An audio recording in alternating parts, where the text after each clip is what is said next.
Hello everyone, welcome back to the channel. I'm Dimitri and this is MG Owners Australia. As you can see, the rain continues in Sydney. For second or third, I lost count, a weekend in a row, so I apologize for the sound again.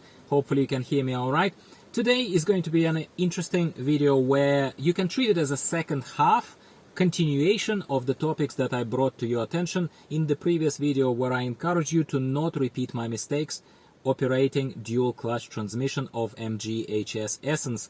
Well, I think it would be kind of fair to say that I almost broke it by not knowing how to properly operate it, and I was definitely operated it suboptimally, trying to balance the car on an incline with an accelerator rather than fully coming to a full stop and allowing gears to engage, disengage, do whatever they do there in the gearbox. So today I wanted to give a massive shout out and thank you to my subscribers, to my supporters who have been very proactive, and they've proactively reached out to me in the comments to the previous video and spoke to me a little bit about what I was doing wrong, but in a nice way. Hey Dimitri, do this instead. Thank you, my friends, you know who you are. I also spoke to you in the previous video about intermittent but repetitive, it happened more than twice, annoying electronics glitch that prevented me to start my car recently for no good reason.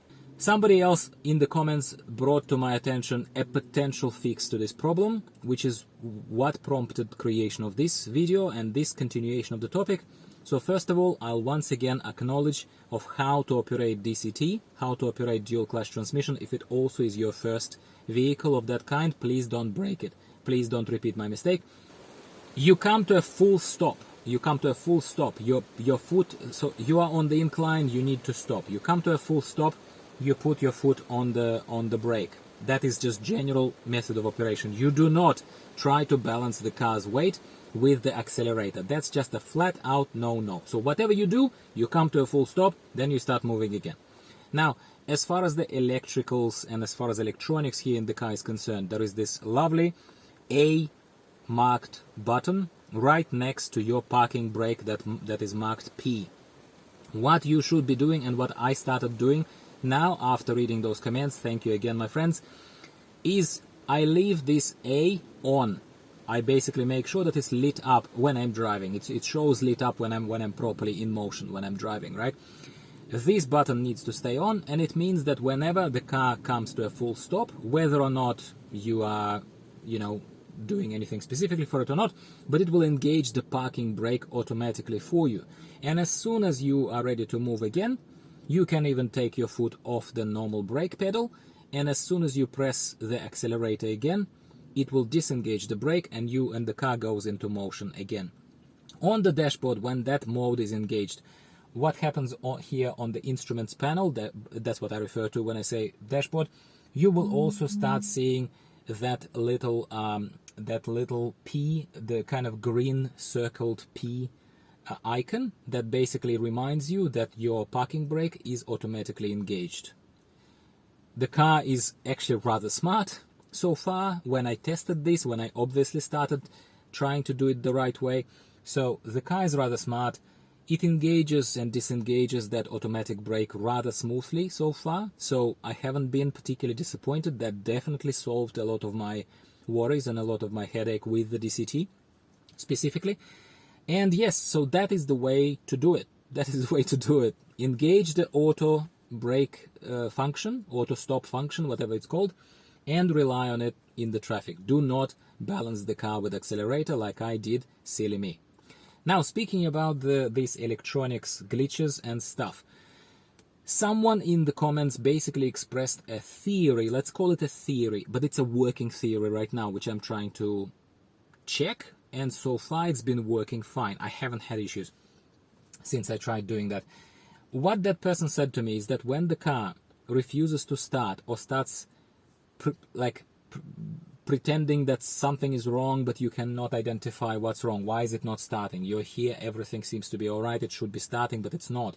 And those weird error messages appear on the screen here saying things that I saw. For example, please release steering. First time it happened, I was like, what steering do you want me to release? I'm not doing anything here, I didn't touch anything. So the working theory that person shared with me very kindly was that there might be just simply a fairly like running out, the charge, the battery, the little battery in the key might be running out or whatever. I do not know why would it be, because I bought the car like 4 months ago. Should it be running out? 4 months? Come on, that's on MG. That's maybe for another rant, for another day. But basically, what the person is saying to me is that maybe under some circumstances the car simply does not detect this fob, whatever that abbreviation stands for. I know what fob is, but I don't know what the abbreviation stands for. So if for some reason the signal is weak here, or maybe there is some external interference, that's me interpreting it, maybe there are some other microwaves that are interfering with this thing, and the car doesn't detect it, that's when it refuses to open, that's when it refuses to start, that's when it starts producing weird messages like please release steering. Obviously it doesn't help you if you are on the outside of the car, as it happened to me during the very first glitch that I reported to you about now a couple of months ago. That was when the car didn't open. It refused to open, and I had to wait 30-40 seconds until it actually responded to the opening of the car. Yeah, I was also told back then that this fob here, it actually has this little button here, in case you don't know, which if you press that button, it's not the most convenient one, but if you press it, it allows you to unlock this whole contraption, which is fairly smart. I was going to say it was fairly smart. And it has a physical key, believe it or not, that is somewhere in it, which apparently you can use, presumably this bit, to open the little hole there on the door where presumably the button is, currently the one that we push to open the car. And you should be able to physically use a physical good old key to get into the car. So once you are inside of the car, basically what I was recommended to do, and what I've been doing so far, is you put the fob that is presumably weak, or its signal is interfered, or it's kind of, not strong enough, basically. You put it into the front compartment here, the coffee cup holder, basically, where you can see there is a little lock with little radio kind of waves coming out of it. So that is basically, that is a hint for us, presumably, that is where the car's main reader for those waves is located, to unlock the car and to basically engage all the systems.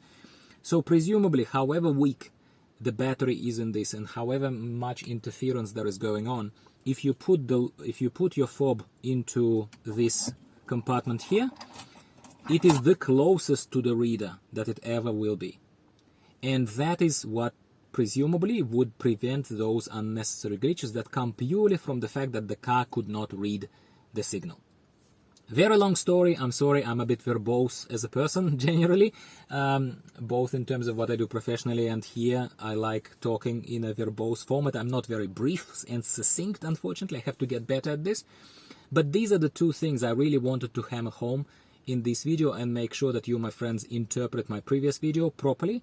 Because previous video I was just complaining and I didn't know what happened, and I read the comments and I really appreciated the help that you gave me, and I even updated the thumbnail and changed the original thumbnail into the one that asks people to not repeat my mistake. I put the comment and stuff, but I presume not many people read it.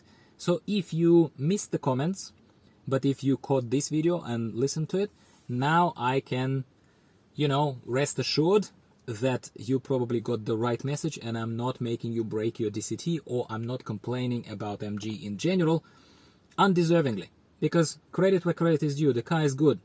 Some of these glitches, including the fact that even if these glitches have something to do with the wearing off battery, why would it wear off after 4 months? That's a separate question for another day, but that's a new kind of point of consideration, I suppose, for me and for you perhaps. I hope this was helpful. I hope for those of you who had similar problems but who did not read the comments and who did not figure out how to resolve it, I hope this particular video is going to help you a little bit. If it did, always please understand I appreciate your likes so much. First of all, YouTube algorithm shows the video to more people if you like it.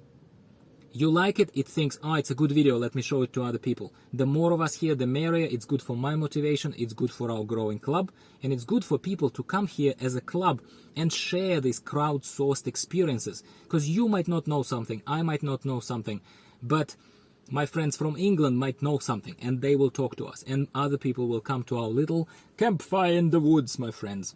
Anyway, looks like it's sunny now. The rain has stopped in Sydney. Yay! Let's hope that this nice weather lasts.